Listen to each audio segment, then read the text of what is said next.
नमस्कार। विद्या news line में आपका स्वागत है। अयोध्या स्थित राम मंदिर में चढ़ावे में चोरी को लेकर के तूफान मचा हुआ है। जितना इसे दबाने की कोशिश हो रही है, रोज इसमें नए नए खुलासे हो रहे हैं। और कितना इस मंदिर के पास संपत्ति है, संपत्ति को लेकर के और आमदनी को लेकर के अलग अलग रिपोर्ट है। एक रिपोर्ट कहती है कि 300 साढ़े 300 करोड़ के आसपास की आमदनी है। उसमें से लगभग 150 करोड़ के आसपास चढ़ावा आता है, बाकी 175-78 करोड़ के आसपास जो है वो जो इनकी प्रॉपर्टी है उससे ब्याज आता है, जो पैसा जमा होता है उससे ब्याज आता है। एक रिपोर्ट कहती है कि लगभग 700 करोड़ का चढ़ावा आता है हर साल। सुनिए इस पे एक रिपोर्ट। 13 दिसंबर 2025 को मंदिर ट्रस्ट की बैठक के बाद जो जानकारी सामने आई थी उसके मुताबिक ट्रस्ट के पास 4,575 करोड़ रुपए हैं। पिछले 5 साल 9 महीने में मंदिर निर्माण, श्री राम जन्मभूमि परिसर के विस्तार, जमीन और भवन की खरीद सहित अन्य कामों पर 2,475 करोड़ रुपए खर्च हुए और 2,100 करोड़ रुपए बचे हुए हैं। राम मंदिर में भगवान रामलला की प्राण प्रतिष्ठा 22 जनवरी 2024 को हुई थी। 2 सालों में राम मंदिर की तस्वीर तेजी से बदली है। मंदिर का आय का मुख्य स्रोत दान और बैंक डिपॉजिट पर मिलने वाला ब्याज है। ग्लोबल वेल्थ इंडेक्स 2026 की रिपोर्ट कहती है कि मंदिर की अचल संपत्तियों में लगभग 70 एकड़ का मुख्य परिसर और उसके आसपास की अधिग्रहित भूमि है। निर्माणाधीन मंदिर की भव्य संरचना, जिसकी निर्माण लागत 1,800 करोड़ रुपए से अधिक है। इसकी कुल संपत्ति 6,000 से 8,000 करोड़ रुपए के बीच बताई जाती है। जबकि यूपी उत्तराखंड इकोनॉमिक एसोसिएशन की स्टडी में पाया गया है कि राम मंदिर की सालाना आय लगभग 700 करोड़ तक पहुंच गई है। इस हिसाब से वार्षिक आय के मामले में श्री राम मंदिर से अधिक आय तिरुपति वेंकटेश्वर मंदिर, जो कि आंध्र प्रदेश में है, वो पहले नंबर पे है, जिसकी वार्षिक आय 1,500 करोड़ से 1,650 करोड़ है। जबकि केरल में जो पद्मनाभ स्वामी मंदिर है उसकी वार्षिक आय 750 से 800 करोड़ रुपए है और अयोध्या के राम मंदिर की आय लगभग 700 करोड़ है। यानी कि राम मंदिर तीसरे नंबर पर पहुंच गया है। तो राम मंदिर इस रिपोर्ट के हिसाब से देश में तीसरा ऐसा मंदिर बन गया है जिस पर इतना अधिक चढ़ावा आता है। यानी कि एसेट्स के मामले में और चढ़ावे के मामले में देश का तीसरा मंदिर बन गया है। सबसे ऊपर तिरुपति मंदिर है जो आंध्र प्रदेश में है। अभी तक न तो कोई एफआईआर हुई है और न ही एसआईटी बनी है। लेकिन जो जानकारी आ रही है वो काफी चौंकाने वाली है कि इस मामले में कुछ लोग हिरासत में लेकर रखे गए हैं और करोड़ों रुपए कैश की बरामदगी भी हुई है। सबसे बड़ी बात ये कि अभी तक इस पर औपचारिक तौर पर कोई भी एजेंसी कुछ कहने की स्थिति में नहीं है। बेशक ये मामला पीएमओ तक पहुंचा।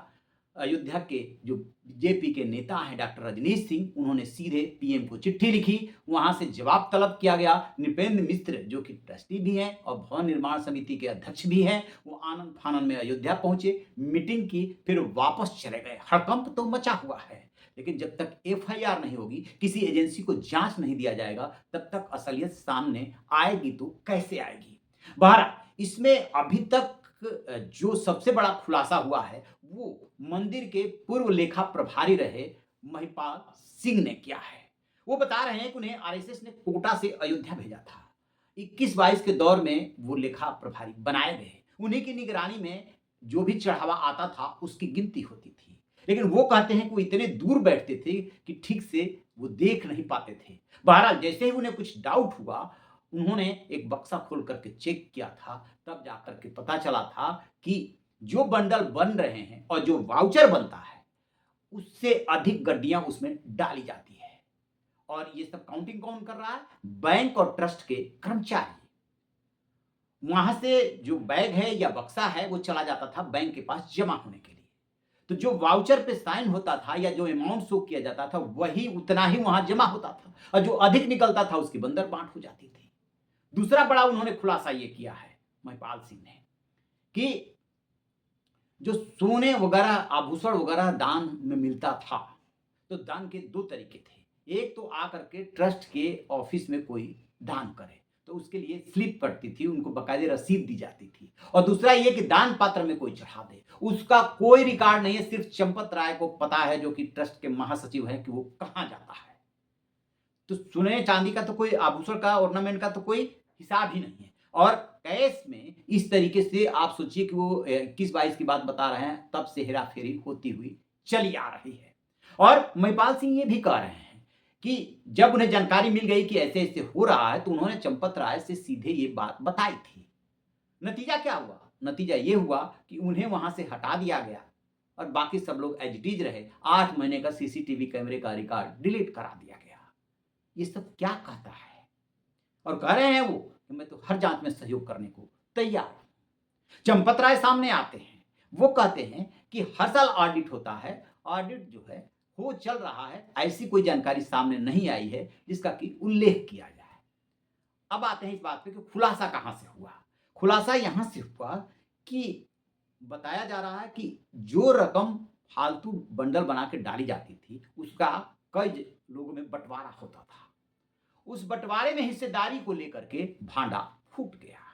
समाजवादी पार्टी के प्रमुख अखिलेश यादव ने 7 जून को ये मामला एक्स पर पोस्ट डाल करके उठाया था और उसी दिन उनकी पार्टी के मंत्री रहे जो उनकी सरकार में पवन पांडे, उन्होंने भी सवाल उठाया था और बाकायदे जानकारी दी थी क्योंकि वो तो अयोध्या को जानते हैं, समझते हैं।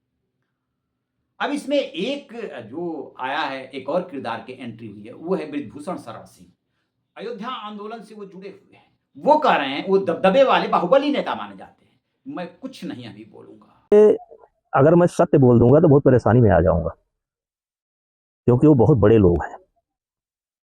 तो सत्य बोलने की हिम्मत अभी हमारी नहीं है, कभी समय आएगा तो बोलेंगे। बोलूंगा तो मैं खतरे में आ जाऊंगा। अभी सच बोलने की हिम्मत मुझ में नहीं है, वो बहुत बड़े लोग हैं। वक्त आएगा तो जरूर मुंह खोलने की कोशिश करेंगे। ऐसे ही अभी मुक्तेश्वरानंद जो कि ज्योतिष पीठ के शंकराचार्य, वो कह रहे हैं कि शिला पूजन के समय से ही ये सिलसिला चल रहा है। चंपत का नाम का अर्थ ही होता है लेकर के चंपत हो जाना। और साधु संतों ने भी आवाज उठाई है कि जांच होनी चाहिए। नेताओं के भी बयान आए हैं, लेकिन जांच तो तब हो जब ट्रस्ट जो है इसके लिए पहल करे, पुलिस में एफआईआर दर्ज कराए।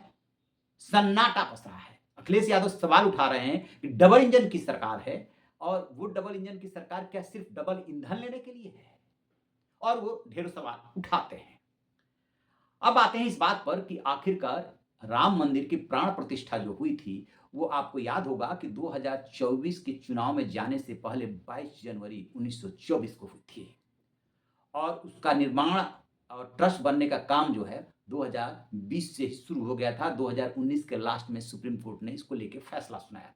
इसका मतलब ये नहीं कि मंदिर के पास पहले से कुछ नहीं था, पहले से बहुत कुछ था। ये जरूर है कि सुप्रीम कोर्ट के फैसले के बाद एक सिस्टम बना दिया गया।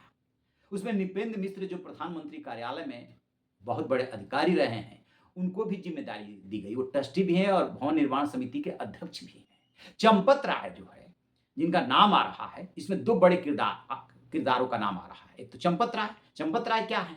पहले ये क्षेत्रीय मंत्री हुआ करते थे, बिजनौर के रहने वाले हैं। फिर ये विहिप में संयुक्त मंत्री होते हुए महासचिव बन जाते हैं और इसके बाद जब विहिप को भी प्रतिनिधित्व देने की बात हुई तो इनको जो है इनको विहिप से यानी विश्व हिंदू परिषद से लेकर के महासचिव बना दिया गया और पूरा प्रशासन यही कंट्रोल करते हैं। इनके एक कभी चालक हुआ करते थे, नाम है रामशंकर यादव उर्फ टिन्नू यादव। तो आप अंदाजा लगा लीजिए कि जो चंपत राय का ड्राइवर है उसकी आर्थिक रूप से क्या हैसियत होगी। एक सामान्य सा परिवार था अयोध्या का, लेकिन आज की डेट में इनके पास अकूत संपत्ति है। 6 रेस्तरां बताए जाते हैं, प्लाट मकान की गिनती नहीं। तो सवाल तो उठेगा कि इस कहां से रातों रात धन वर्षा हो गई। और चंपत राय को जब महिपाल सिंह ने जानकारी दी तो क्यों महिपाल सिंह को हटाया और लोगों पे एक्शन नहीं लिया? सपा प्रमुख अखिलेश यादव एक और सवाल उठाते हैं, जब ट्रस्ट के कर्मचारी और बैंक के कर्मचारी ऑलरेडी काउंटिंग के काम को कर रहे थे, फिर इसमें एक प्राइवेट एजेंसी की एंट्री कैसे हुई? और वो एजेंसी बताई जा रही है टीसीएस। तो इसका भी इनके पास जवाब नहीं है। और मंदिर आंदोलन और शिला पूजन 80 के दशक से 88 का वो दौर याद कीजिए, तब से चला आ रहा है। सिलसिलेवार जब इसको क्रम को जोड़ेंगे तब जाकर के पता चलेगा कि अभी तक कितना गोलमाल हुआ है। अब चारों तरफ से जांच की मांग हो रही है, एजेंसियां काम भी कर रही है, लेकिन ऑफ द रिकॉर्ड काम कर रही है। बताया जा रहा है कि UP police of the record इसमें मदद कर रही है। ऑन द रिकॉर्ड इसलिए नहीं कि एफआईआर होगी, पब्लिक डोमेन में सारा मामला आ जाएगा, फिर पता चल जाएगा कि ये भगवाधारी तो चंदा चोर हैं, चढ़ावा चोर हैं, और विपक्ष इन शब्दों का इस्तेमाल कर रहा है। खास तौर से आम आदमी पार्टी के जो सांसद हैं संजय सिंह, वो तो खुल करके बोल रहे हैं।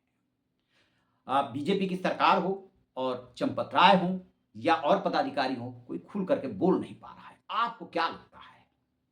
ये अमाउंट तो अभी 7 करोड़ नहीं बताया जा रहा है, लेकिन इससे ज्यादा का भी हो सकता है। अपनी राय कमेंट बॉक्स में जरूर बताइएगा। Thank you.